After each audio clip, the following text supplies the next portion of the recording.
राज्यात महायुतीत जागा वाटपावरून रस्तिकेत सुरू आहे। त्या जागा वाटपात सन्मानजनक वाटा मिळत नाही, जागा मिळत नाही। त्यामुळे भाजपच्या मित्र पक्षांनीच आता भाजप विरोधात दंड ठोपटले। मात्र हे नेमकं कुठं घडलंय आणि त्यावर भाजपमधून कशा प्रतिक्रिया उमटल्यात पाहूयात यावरचा हा स्पेशल रिपोर्ट। भाजपच्या खेळ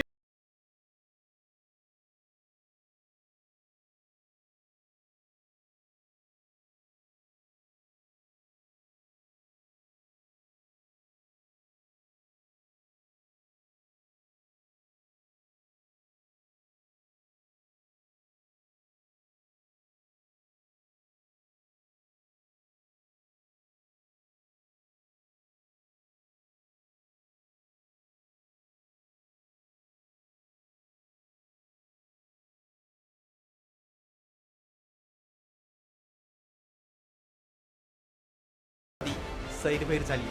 त्यामुळे नाशिकमध्ये महायुतीला तडा गेलाय। शिंदे सेना आणि अजित पवारांच्या राष्ट्रवादीनं भाजपला शह देण्यासाठी एकत्र लढण्याचा निर्णय घेतलाय।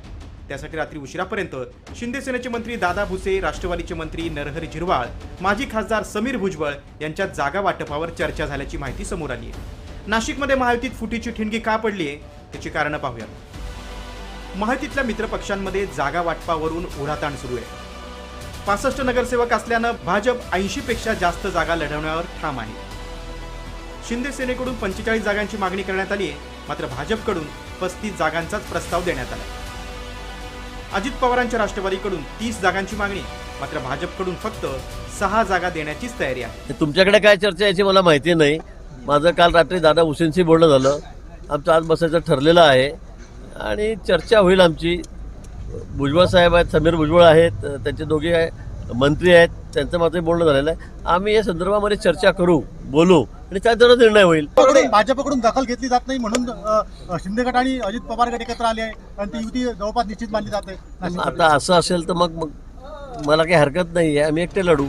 ऐन महापालिका निवडणुकीच्या तोंडावर नाशिकमध्ये भाजपनं ठाकरे सेना, मनसे, काँग्रेस आणि पवारांच्या राष्ट्रवादीला सुरुंग लावलाय। त्यामुळे भाजपच्या निष्ठावंतांची कोंडी झाली। त्यामुळे जास्तीत जास्त जागा लढवण्याची रणनीती आखत भाजपनं 122 जागांवर उमेदवार उभे करण्याची तयारी केल्यानं महायुतीत मिठाचा खडा पडल्याची चर्चा आहे। हे फक्त नाशिकपुरतच मर्यादित नाही, तर सोलापूरमध्येही महायुतीची बोलणी फिसकटल्याचं समोर आलंय। त्यामुळे सोलापुरात शिंदे सेना आणि अजित पवारांच्या राष्ट्रवादीच्या नेत्यांनी युतीची चर्चा सुरू केली। या चर्चेत नेमकं काय घडलंय ते पाहूया।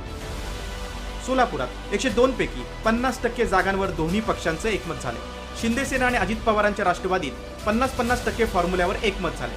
शिंदे सेना 51 तर अजित पवारांची राष्ट्रवादी 51 जागा लढण्याची शक्यता आहे। खरं तर उमेदवारी अर्ज दाखल करण्यासाठी अवघ्या 48 तास बाकी आहेत, मात्र जागा वाटपाचा तिढा कायम आहे। त्यामुळे आपली फरफट रोखण्यासाठी शिंदे सेना आणि अजित पवारांच्या राष्ट्रवादीनं भाजप विरोधात दंड ठोपटले। मित्रपक्षांनीच आव्हान दिल्यानं भाजपला फटका बसणार का याकडे राज्याचं लक्ष लागलंय। नाशिकहून अभिजित सोनवणेसह सोलापूरहून विश्वभूषण लिमये, साम टीव्ही।